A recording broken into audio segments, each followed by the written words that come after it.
relatively new institution, and we're starting to grow pretty rapidly. And some of you may be here for the first time. We were founded in the 70s. Stacey, how long? 73? It's close enough. You know, it wasn't 1882. And so to school, and maybe you're interested in these sorts of subjects. And so we have opportunities in all of them. We're really excited to have you here tonight. This particular one, this particular topic, this particular genocide is particularly interesting and important to me, largely because of my field. It's a little bit tangential. I am the faculty in residence for what's called Global Village. Global Village is a living, learning community here on campus where we deal with global issues. We live together. I tricked my wife and children into moving from our Laguna Niguel home, it was an actual home, into an apartment here with the students, and we have discussions, we travel, we explore with food, but also when we really want to deal with these ways of engaging the world appropriately and thoughtfully. People think, well, they think that, especially in my tradition, the Christian tradition, you forgive and forget. What does that mean? Specifically, what does it mean to tell someone to forgive and forget when it's not you that has been traumatized? We also hear, don't judge. Now, in some contexts, this is really great, right? We like that kind of thing. We don't want to be judging. But what about injustice? Do you judge injustice? What about trauma?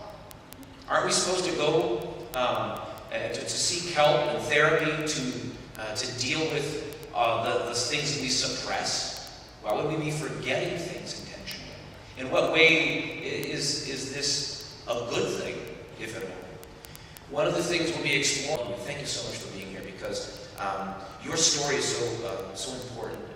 It's so important to me. I hope those of you who've never heard this story get to have that experience and make it part of this process of remembering, forgetting, and then re-remembering anew. Let me introduce our speakers. Barbara English. I would thank her so much for all the work. All of those of you who are volunteers, you know the tireless efforts she's put into this. I honestly don't know why or what is inspired you to be so energized for this. I know anybody who gets exposed to these stories will know that, of course, it's important, but not everybody does as much. So we thank you for that. Barbara English is a licensed marriage and family therapist and a certified bioenergetic therapist with over 20 years' experience in psychotherapy. Ms. English's training included a strong focus on early development and infant mental health.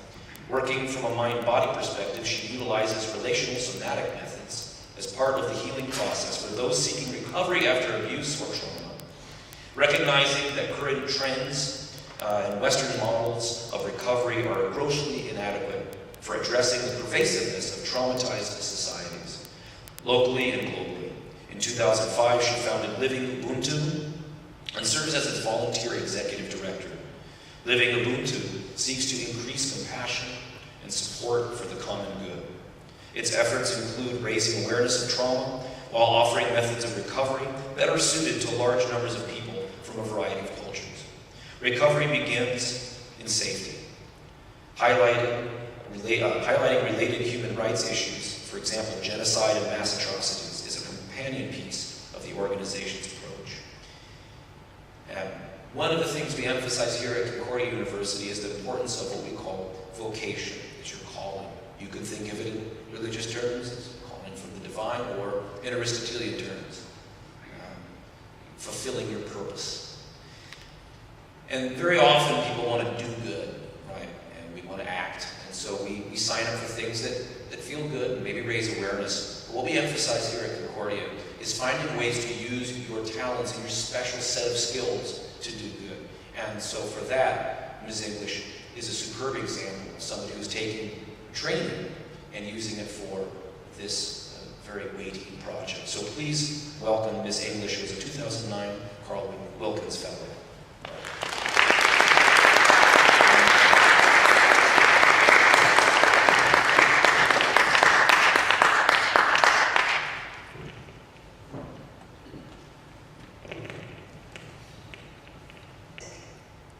It is the best form of self-interest. What dehumanizes you inexorably dehumanizes me. Forgiveness gives people resilience, enabling them to survive and emerge still human, despite all efforts to dehumanize them.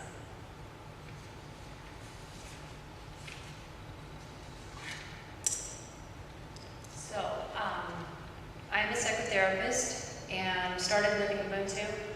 A lot of it was out of my discontent with my profession's limitations and out of my concern for mass trauma in this world, and feeling like there was a gross mismatch with what was available in methods of recovery versus the need and the places where trauma was epidemic.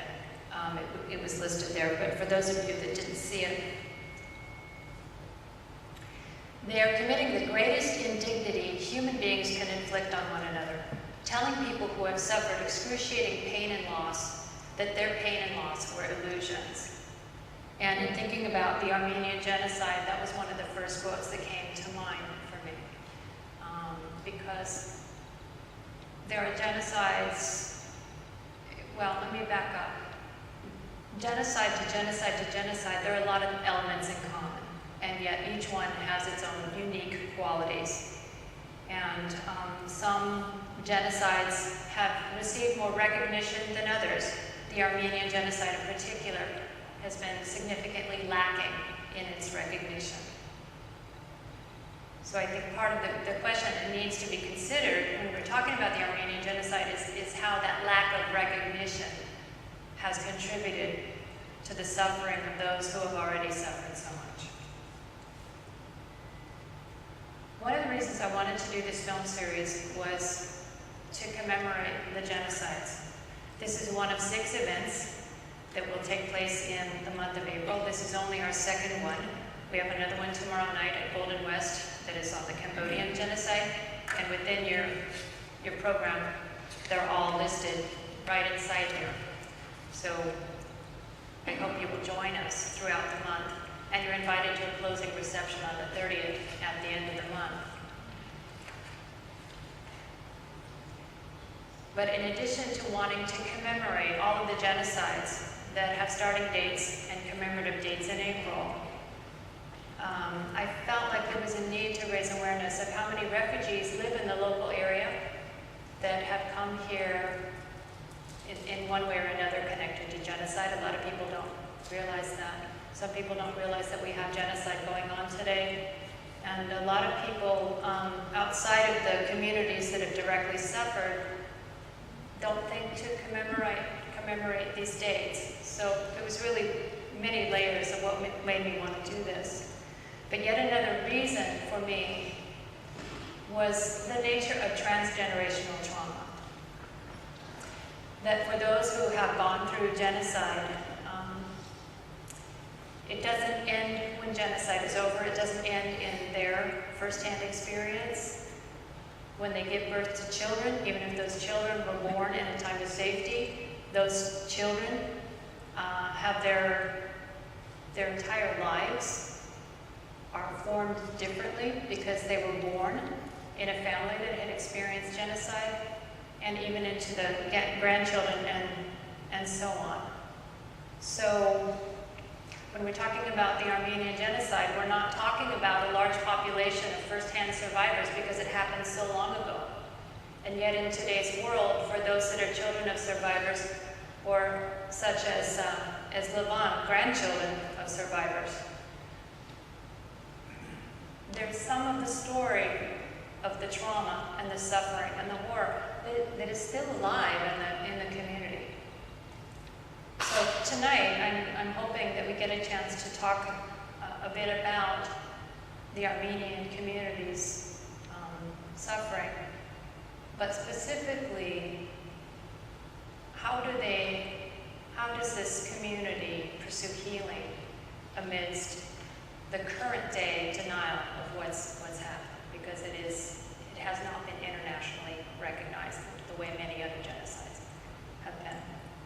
And the way I thought about it was, for me as a psychotherapist, oftentimes people come in and they have been abused by someone, and they come in initially thinking that their healing will only come about when a perpetrator acknowledges what has happened. And often in a psychotherapy office, there are victims of abuse that are going to never get that sort of owning of what's happened. And that, to me, seems very similar to the situation in the Armenian Genocide. That how does a community go on? How does a community heal when that's not a resource for them to move forward?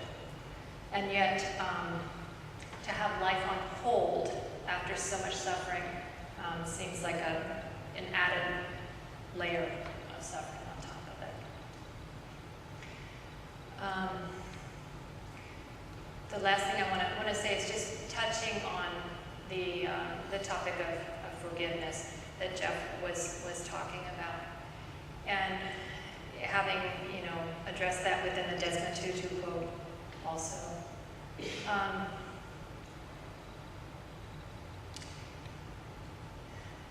Forgiveness, for some, never comes in a lifetime. And yet forgiveness tends to come when a process of healing is at its completion. So those that try to forgive too quickly usually are doing sort of an exercise of the head that's forced and is not deeply genuine. And to move forward differently in this world means that the healing has completed in such a way that there's an integrated experience that lives on within a person.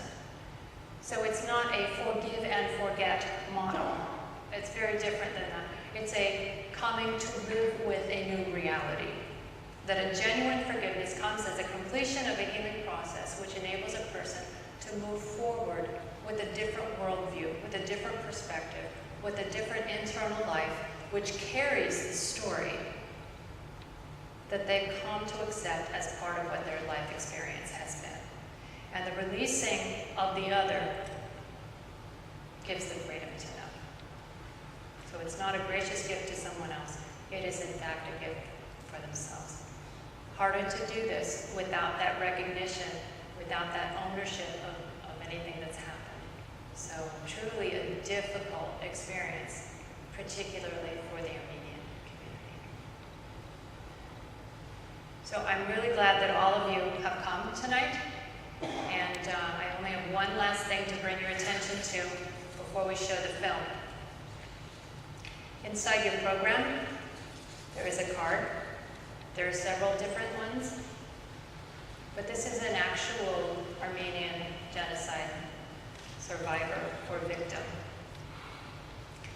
And we have an exhibit in the back, and part of it is called Everyone Has a Name, where you can write something on this card at the end of the evening if you would like to, and place your thoughts back there. And this is one of the ways that we're trying to bring together sort of a thread of continuity, event to event to event. There's some cards on there from last night where we were at Soka University remembering Rwanda. So we will be doing this throughout, and we will have this featured at the closing reception to show all the different thoughts that people have had about all the different commemorations this month. So we would love to have your participation if you would like to write something on the card and then place it in the back at the end of the program tonight. So thank you so much for being here. And at this point, we're going to show the film, The Armenian Genocide.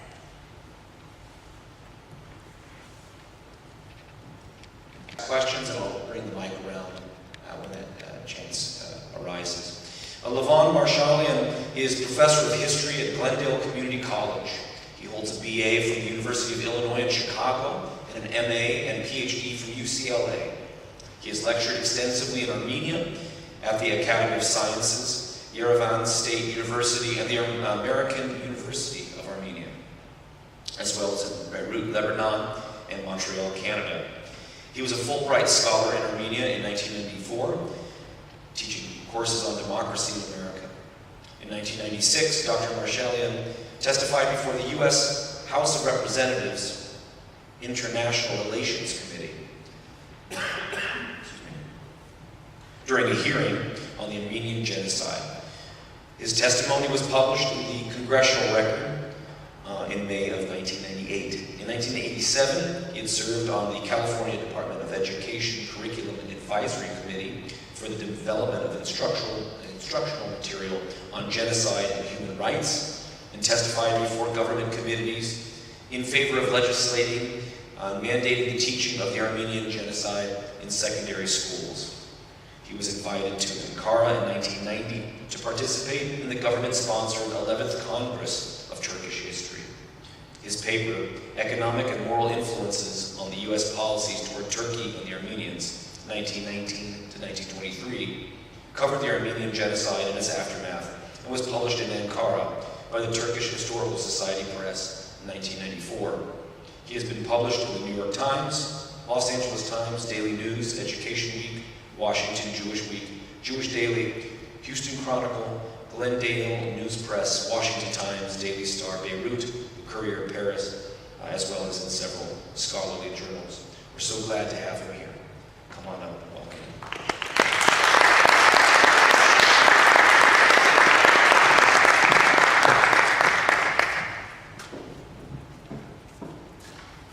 Thank you for the introduction.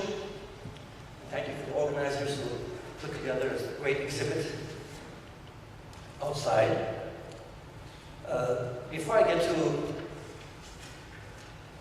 my family's background, direct connection to the genocide, let me first say that genocides are committed by governments. People, common citizens, have to participate to make a genocide a success, but it's the fault, the responsibility of governments who ordered the genocide. And in the case of the Armenian genocide, there were Turks and Kurds and others who participated in it. At the same time, there were Turks and Kurds who saved Armenians. And a whole people, as a people, should not be blamed for the genocide. The government is to blame, and the government today is to blame for the denial of genocide. As an example of righteous Turks, here's an example. Herbert Gibbons was an American who witnessed some of these events that you saw on the screen. And here's what he said. Herbert Gibbons thought that the Turkish government's policy was a calumny upon the good Turks, of whom there are many. Massacres never broke out spontaneously, since Christians and Muslims ordinarily get along very well. The massacres were ordered as part of a plan to make Turkey for the Turks. Yet there are humane and kind-hearted Turks, Gibbons emphasized, and there are Mohammedans who fear God and who are shocked by the impious horrors of the extermination policy.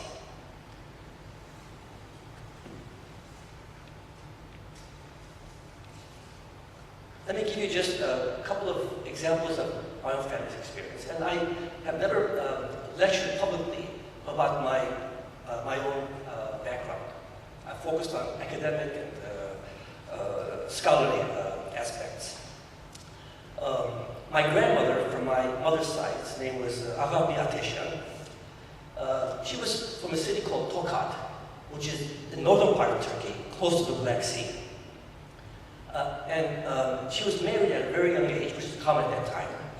14 years old she was married.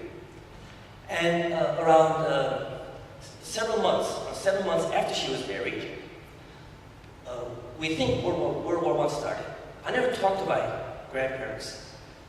I'm hearing this from my mother and father, what my grandparents told my mother and father.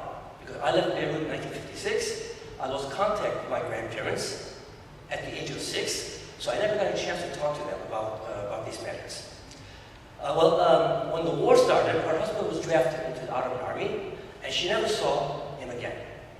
And presumably he was killed along with the other Armenians in the Ottoman army that you saw were disarmed and used as slave labor. So he presumably was killed, she never saw him again. And then they were deported. Her family was deported from Tokat. And what she describes is that when the deportation began, she already had a 6-month-old baby boy. So she began the deportation with the baby boy. And she told my mother, my grandmother told my mother, how there wasn't enough food, but whatever she could grab, she would eat. Not for herself, but to have milk for the baby. Constantly eating whatever she could get nutrition.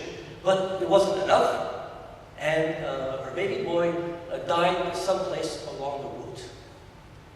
And she, with her bare hands, dug the grave, a shallow grave, put the baby in, and then she covered up the dirt with a few rocks. And what she told my mother was, I put the rocks on there so that at least people will walk around it, that don't step on it. And this is my last way, she thought, to give finding some peace. Eventually, my grandmother ended up in an area in the southern part of Turkey, near a place called Dörtyol, which is close to today's Syrian border. Sometimes you see on Turkish, it's right on the border between Turkey and Syria. Sometimes in TV coverage of what's happening in Syria, you only see it on a map on TV. That's about around 300 miles away.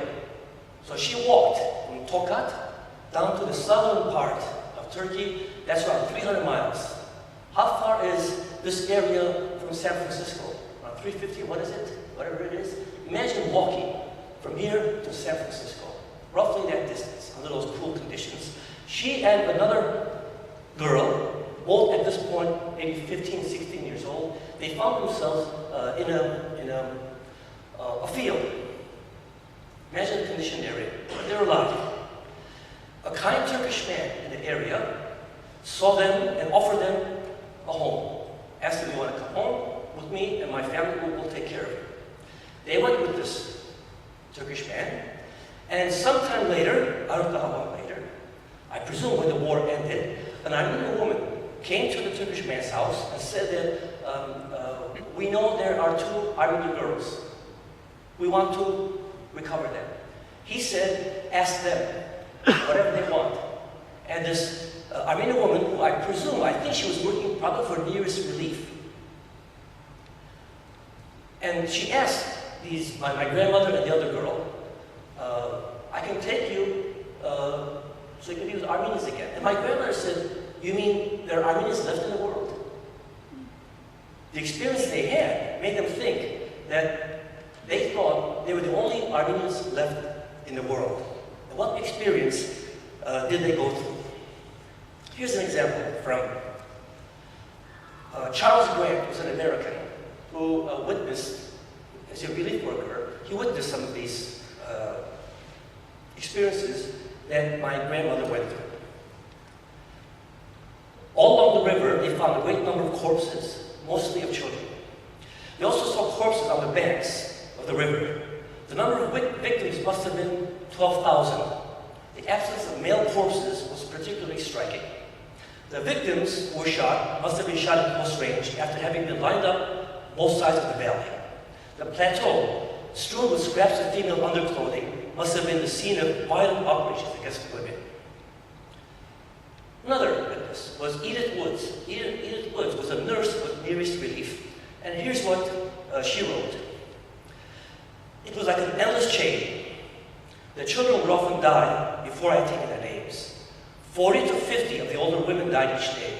You see starvation, exposure, exhaustion. Their mouths were massive sores, and their teeth were dropping out.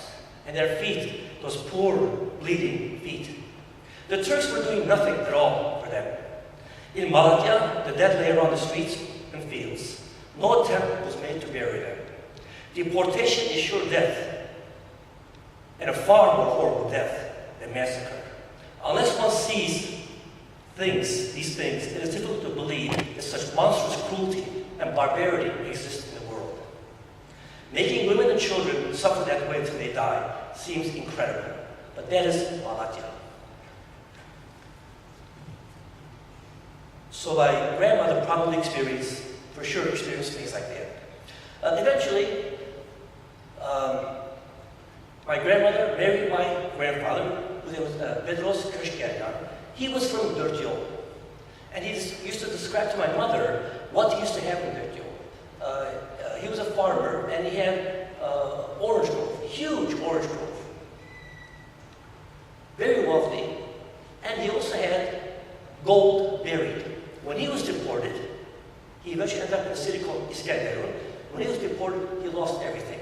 And the gold coins are interesting because in Turkey today, there are holes all over the country dug up by local people looking for valuables that Armenians buried. Let me go to my, my grandfather from my father's side, my father's father. His name was Oskan Marashnian. He was born in the city of Marash, but moved to the city of Adana for work reasons. Not a migrant worker, but for a better job opportunity. He eventually became a restaurant owner, and my mother says that he said the Turkish mayor came to the restaurant. I doubt if it's the mayor, it must have been a high-level official. Either the mayor or high-level official came to the restaurant, and he loved, this Turkish official loved my grandfather's cooking at the restaurant. And he hired him to be his personal cook. Then, when the orders came to deport, this Turkish official told my grandfather, I'm not going to let them deport you or your family. I'm going to protect you. Then, the next day, or sometime afterwards, my grandfather told this Turkish official, my wife doesn't want to stay here. She wants to go because her family already has been deported. My wife wants to follow her family. And the Turkish official said to my grandfather, think very carefully. Your wife's family did not go to a flower garden. That's all he said. My grandfather understood exactly what he's saying, and he decided to stay in the city of Adana, and his wife obviously stayed. So that's how my father's family from that side was saved. Let me go to my grandmother from my father's side. Her name was Arshavus Baljejan. And she obviously eventually survived, but her brothers didn't. She had 4 brothers, 2 of them. One was named Serop, the other was named Levon. And what she described is they were butchers. Her 2 sons were butchers. They worked in a butcher shop. And at the butcher shop, where they worked for years, they had Turkish friends who were also butchers. One day when the deportations began, at some point, they went to work as usual. And when they went to work, that day, their friend told them, today, we're going to butcher you too. When Serop and Levon reminded them, hey, we've been friends for so long, that their Turkish friend answered, the time for friendship is over. And the throats were slit. Eventually, a few years later, my mother and an aunt from my father's side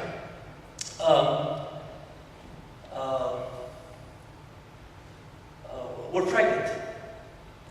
And when they were pregnant, Asharus, my grandmother from my father's side, instructed my mother and my aunt, if you have boys, you have to give them the name Serop and Levon. That's an order. And my aunt picked the name Serop, and my mother picked the name Levon. That's how I got my name. So I have in addition to speaking about this topic for the intrinsic value of the history, for academic reasons, for scholarly reasons, I feel I have a responsibility when I think of how they were butchered that day, to illustrate, to confirm, to corroborate that things like that happened. You saw on the screen Professor Halil Berkay. He's one of the several Turkish historians who acknowledge the genocide. You can go on YouTube and see what he's saying about this topic. And what he describes, he's giving a lecture and he's describing a reunion he had with his high school friends who are now professors and doctors and lawyers and so forth. And at the reunion, his friends, he's describing this on in the YouTube, his friends asked him, because he's a history professor, did it really happen? Did the genocide really happen? He gave them a little lecture, an academic lecture. When he finished his lecture, confirming that, in his opinion, it's a genocide, one of his old friends, who by that time had become a professor of economics, he said, yes, it fits. It makes sense. And Bertai's friend said this, my grandfather told me that he used to be a butcher. And during World War I, during the deportations and massacres, my grandfather's job was to butcher Armenians. And he describes how there was a feeding trough, I assume a horse feeding trough. And he said, from the morning until night, he put on his butcher's leather apron. He said, all day long, I slaughtered one by one. By the end of the day in the evening, I'm drenched with blood, top to bottom. And I could visualize. So a Turkish historian confirms what someone else did, butchering. If I can imagine what happened to my settle and level, and especially because I have that name, I have this responsibility to somehow, I could imagine what he would want. His voice was silenced, but I imagine he would want his experience to be recognized, acknowledged, and eventually to find justice. Thank you for your attention.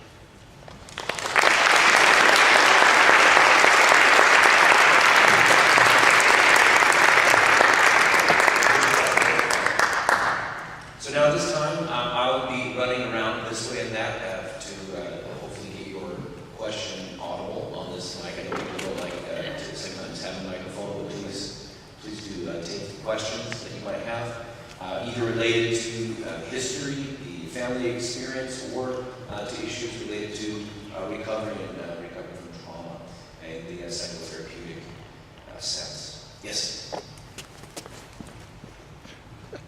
Thank you both for that very informative lecture and film. I want to ask you about transgenerational grief and forgiveness and moving beyond trauma. I'm a descendant of Armenian Genocide survivors, and I have two young boys who are, American citizens, Orange County skaters, and I struggle with giving them the gift of this transgenerational grief. I have decided to tell them the story, but I'm very interested in how do I and my children and my community go about healing without acknowledgement of this crime.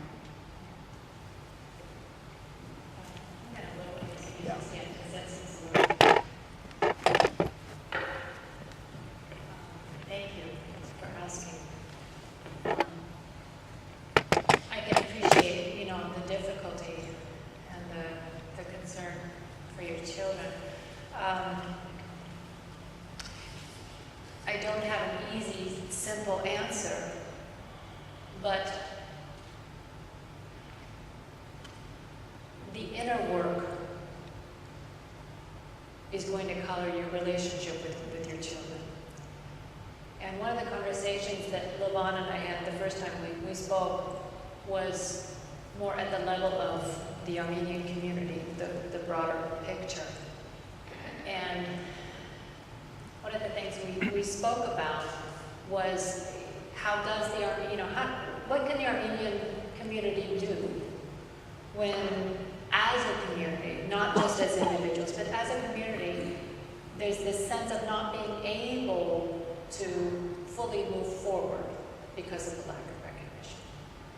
So I think that there's a commonality, there's a shared experience of the difficulty. And so within the Armenian community, there can be a supporting of one another, but that's not enough. And what I would say is that I think others that are not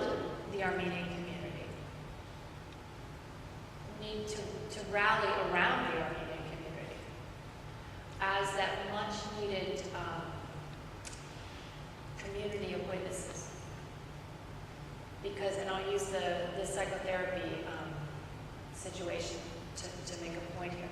If I have someone come to me who's been abused and the perpetrator doesn't admit to what they've done, and this person feels like their life's on hold because they can't get any acknowledgement from this person for what they've done, which happens all the time.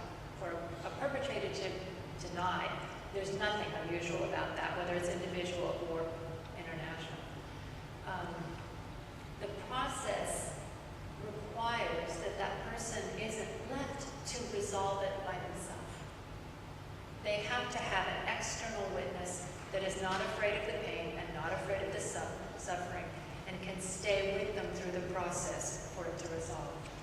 And in my wish list, I would wish for the Armenian community not having that external validation, that others could rally around the Armenian community to help support that healing.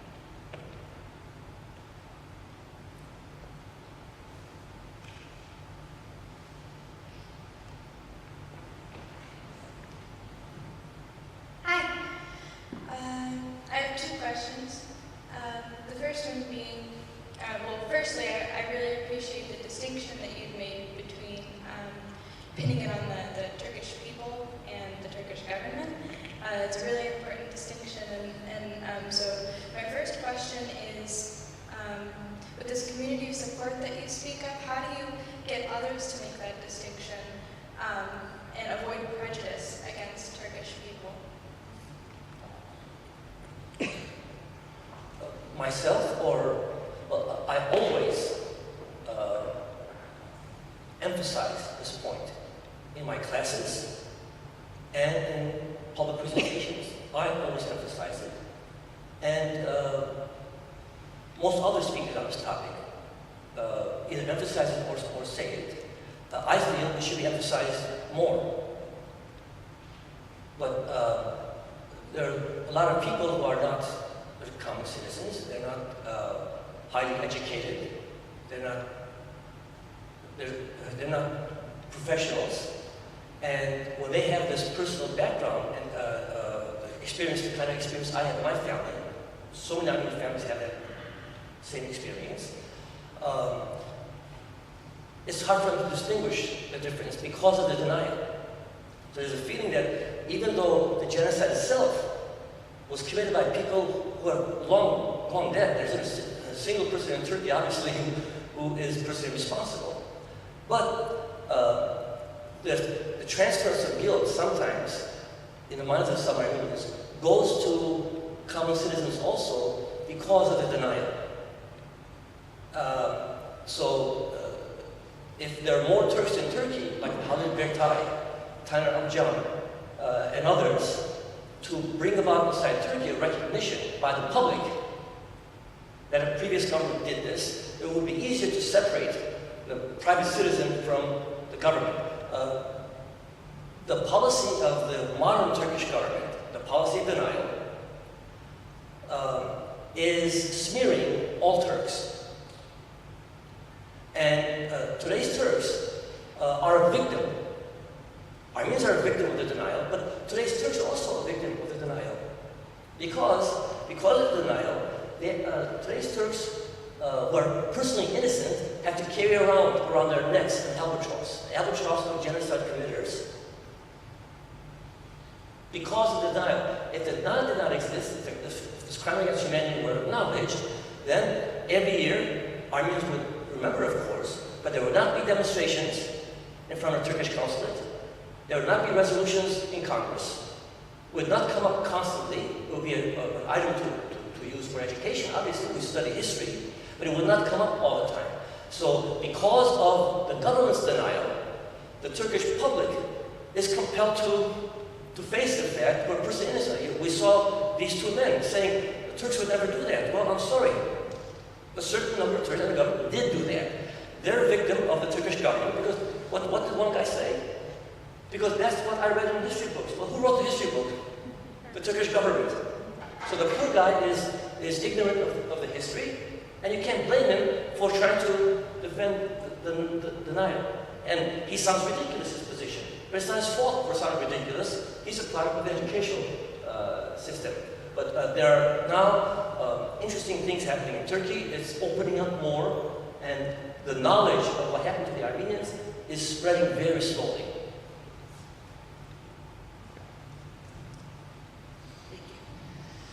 I am also Armenian, and I want to thank you for today's presentation. I grew up with the history in my family. I'm raising 2 girls, like my friend raising 2 boys. I often struggle because we, are not prejudiced. We love everybody, regardless of religion, culture, background. For me, as an Armenian, it sounds horrible, but it does end at all Turkish people, which is the complete opposite of how my girlfriend feels.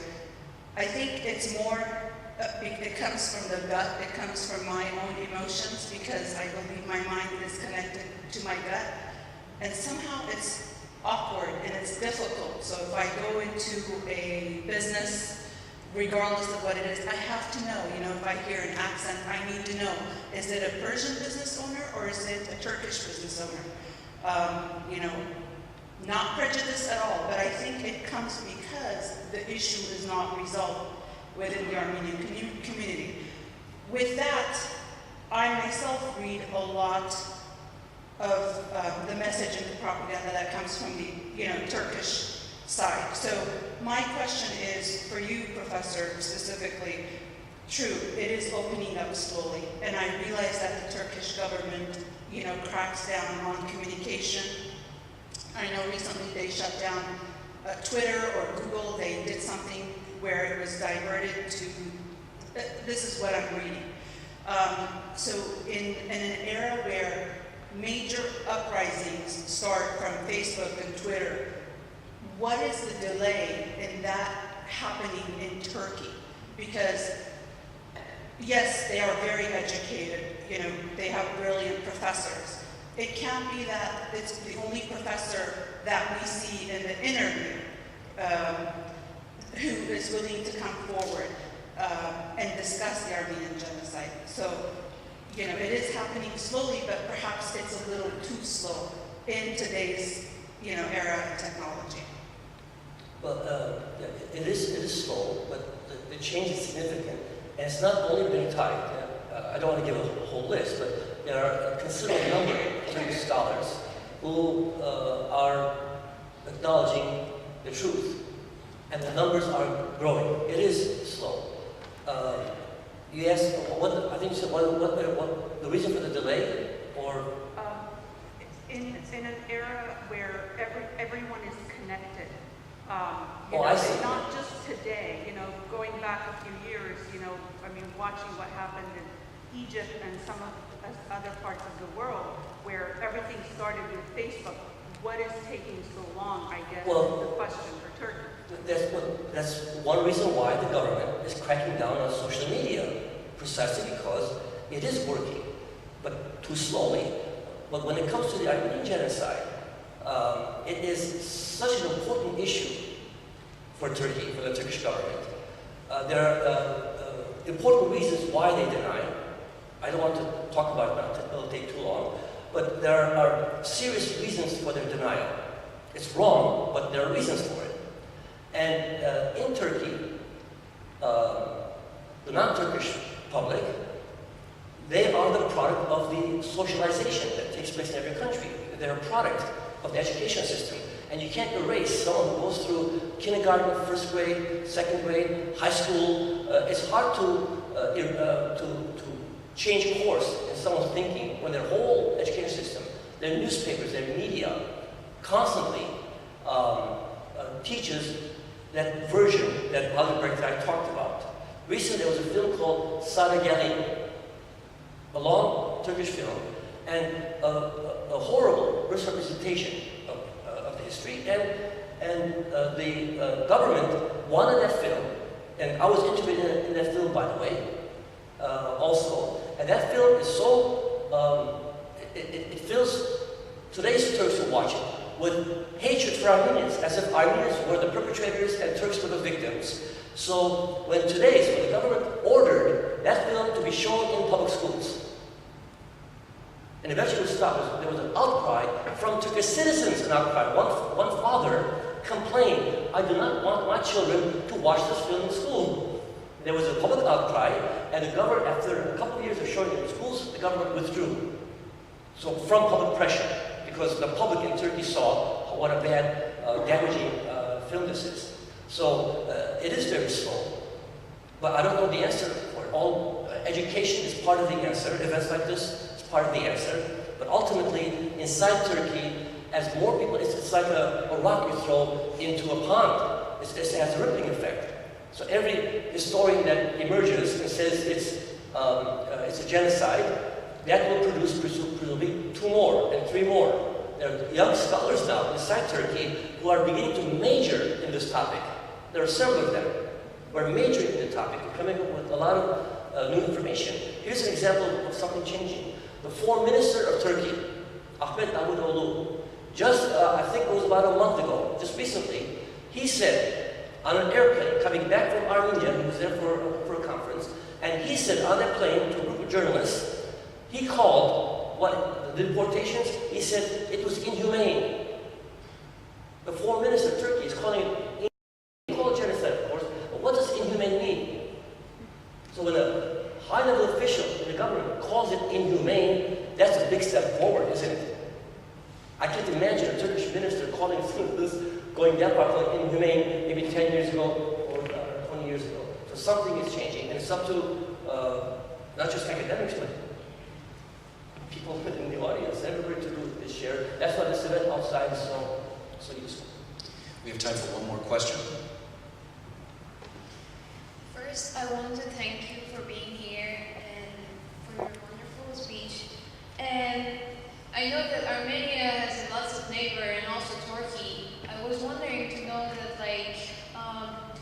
the reaction of other neighbors in the country, as a neighbor of your country, Armenia, and also Turkey. And I want to know that, was there any country or is there any country that also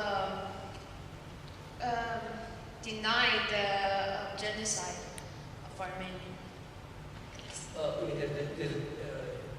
Is there a country other than Turkey that denies? Yeah. Oh yes. I wouldn't call it, other countries don't quite deny. What they do is, they refuse to recognize it. The US government, for example, whenever there's a genocide resolution in Congress, one of them succeeded in 1975.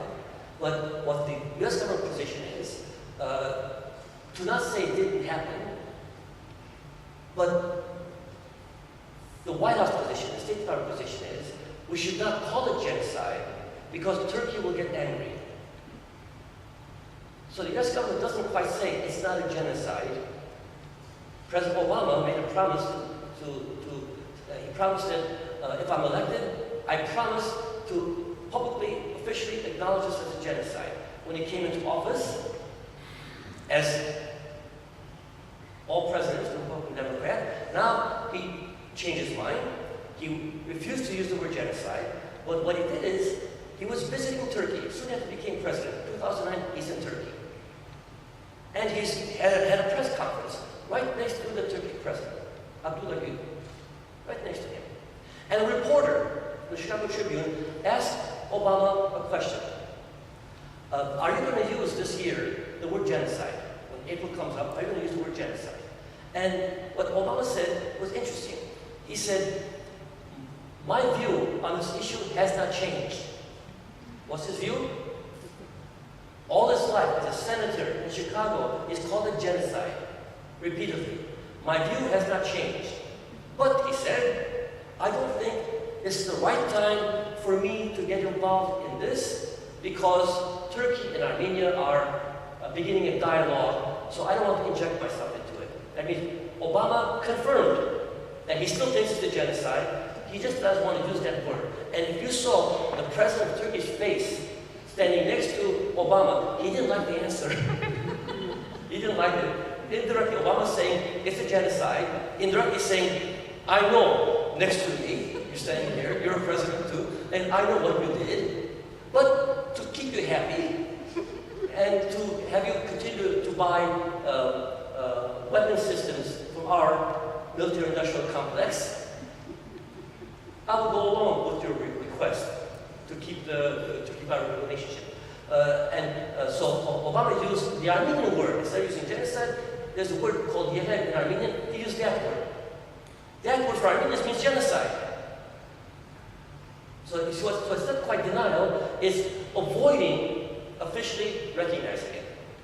Bowing to the pressure coming from Turkey, which I think is unfortunate for a country, a superpower like this. I think it's immoral, it's cowardly, and it's sad to see my country, for which I fought in Vietnam for this country, to see my country buckle under pressure from a country who denies the genocide that is documented in America's archives. You saw several government officials, American officials, confirming it's a genocide without using that word. And now, our government, agrees to succumb to pressure from the government who in effect is saying your archives are false. In effect, Turkey is saying the US ambassador, Henry Morgenthau, is a liar. Oscar Heiser is a liar. Jackson is a liar. Leslie Davis is a liar. Is what Turkey is saying in effect. And the American government is going along with it. It's too bad. My question is because the United States is not Armenian neighbor. What about Syria, Azerbaijan or Iran, the countries neighbor of Armenia? Are they denying? Okay, you meant specific in neighbors. Okay. Yeah, okay. Neighbor of. Yeah, Azerbaijan denies. Yes, Azerbaijan denies directly. Turkey denies directly. Iran doesn't deny. Iran clearly accepts it's a genocide, and they're very careful because of politics of it. But Iran has allowed Armenian genocide events in Tehran, and without pushing it, they don't push it, but Iran does recognize the genocide without pushing it. Georgia recognized it without pushing it also. Russia recognized it. So those are the neighbors, and so it's a mixed bag. Only Azerbaijan and Turkey actively deny. Thank you. I want to now conclude by inviting Katie J to come up. Katie J. Scott, who was instrumental in getting out our Camp Darfur, and she's going to close us with a call to action. So April is Genocide Awareness and Prevention Month, and the sad part about that is that there's more than one genocide commemorated and remembered in April. This year is the 20th anniversary of the Rwandan genocide. It's the 99th anniversary of the Armenian genocide, which means next year will be 100 years of denying what happened to the Armenians. And I challenge all of you tonight to be part of the community of witnesses that stands not only with the Armenians, but with the Rwandans, and the Cambodians, and the Guatemalans, those we lost during the Holocaust, those we continue to lose today in Darfur. And I ask you to be part of the movement to end genocide and mass atrocities. And that might seem very big, it might seem very hard to be part of that, but a very easy action that you can take is simply taking the card that was in your program tonight and reflecting and making a promise that coming and attending this event will not be your only action to end genocide. Recognize the genocides that have happened and to take action. There are a lot of community groups. I'm sure the members of them will be standing outside briefly at the end of this program. You can always go to Living Ubuntu's website. They have lots of information. Sign up on their list. They will continue to be a community witness for the people of Armenia and all of those who have survived the genocides. It's very important that our participation in the movement to end genocide is not just about learning. That we actively participate, that we're up standards, and our voices are heard, and we stand by those who are targeted. Genocide is the world's worst and largest hate crime. We don't accept hate crimes towards our neighbors here. We shouldn't accept them anywhere in the world. So please take action, use your card, reflect on what you've learned tonight, and make a promise that this is the start of your actions to end genocide. Thank you again all for coming.